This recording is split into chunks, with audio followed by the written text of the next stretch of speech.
mon tour, toi, Jérôme. Ça tourne pour moi. Et annonce. Ça sur un troisième, caméra A. Action. Bienvenue dans les podcasts de Transcom.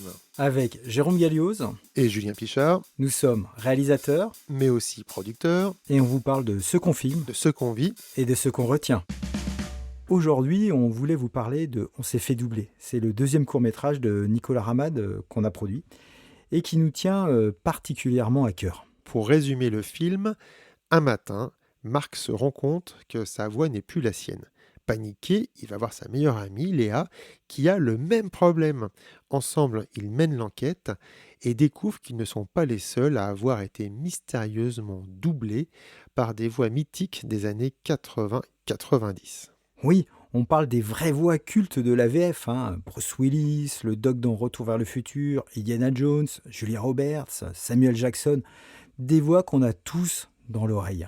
Et comme on faisait aussi un documentaire sur le sujet en parallèle du film, on a eu la chance de rencontrer 16 comédiens et comédiennes de doublage, des figures incontournables. Je me souviens de Pierre Attel, la voix du doc. Il nous racontait ses débuts avec une gentillesse et une drôlerie folle. Il y avait aussi Richard Darbois qui double Harrison Ford, Jeff Goldblum, Bill Murray et Mike Dara, la voix de Whoopi Goldberg ou de Monica dans Friends. Brigitte Lecordier, la voix de Dragon Ball, avec qui nous avons fait d'autres projets par la suite. Et Patrick Poivet, la voix de Bruce Willis, qui doublait le rôle principal.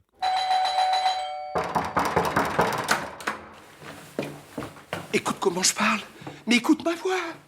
Je sais pas ce qui m'arrive. Il faut que tu m'aides. T'inquiète pas, mon pote, je suis là. Cette rencontre, moi, m'a marqué particulièrement. C'était très drôle parce que dans le studio, il engueulait gentiment l'acteur à l'image qui assistait à la session en lui disant « Bah voilà, c'est l'effet des cours Florence, ça. Tu parles trop vite, t'avales tes mots, alors moi comment je fais pas te doubler ?» Il était d'une humanité dingue. Il a vécu un drame, par contre, quand il était étudiant en médecine, il a survécu à un grave accident de voiture où tous ses amis sont restés. Et après une dépression profonde, des mois d'hospitalisation, il n'arrivait plus à se lever, il ne se lavait plus, ça a duré hyper longtemps. Et sa mère, une ancienne résistante, l'a un jour forcé à sortir de sa torpeur alors qu'elle ne savait plus quoi faire. Elle a eu cette idée, elle a invité à un déjeuner surprise, devinez qui, André Malraux et René Simon, des cours Simon. Ah ouais, rien que ça quoi. Ouais, et c'est ça qui l'a sorti du trou.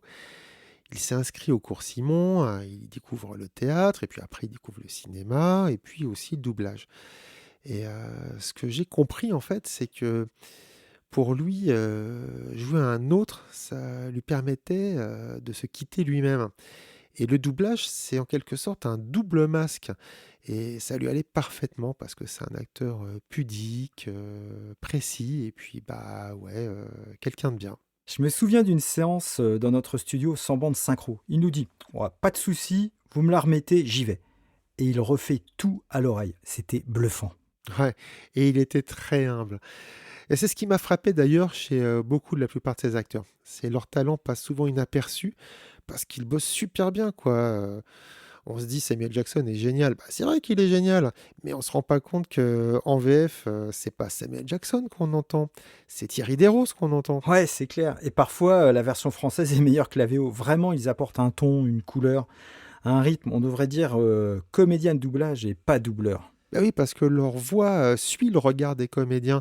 Et changer la voix d'un acteur, c'est comme lui changer de visage quelque part. On s'est fait doubler, c'est aussi un blind test sonore. Les spectateurs se disent « Attends, cette voix-là, je la connais. C'est qui déjà ?» Et comme ces comédiens doublent souvent plusieurs acteurs, tout le monde n'a pas les mêmes références en tête. C'est une sorte de Madeleine de Proust sonore, parce qu'on a grandi avec ces voix. Et si vous avez aimé le film, on a aussi le documentaire. Oh, c'est pas de l'autopromotion, hein. Non, pas du tout. C'est pour découvrir un métier discret mais fondamental. Et c'est signé Nicolas Ramad, avec qui on développe un long métrage maintenant. Jérôme, je crois que ça, c'est de l'autopromo en fait. Merci de nous avoir écoutés. Pour les prochains épisodes, c'est simple. Suivez-nous sur transcom.tv.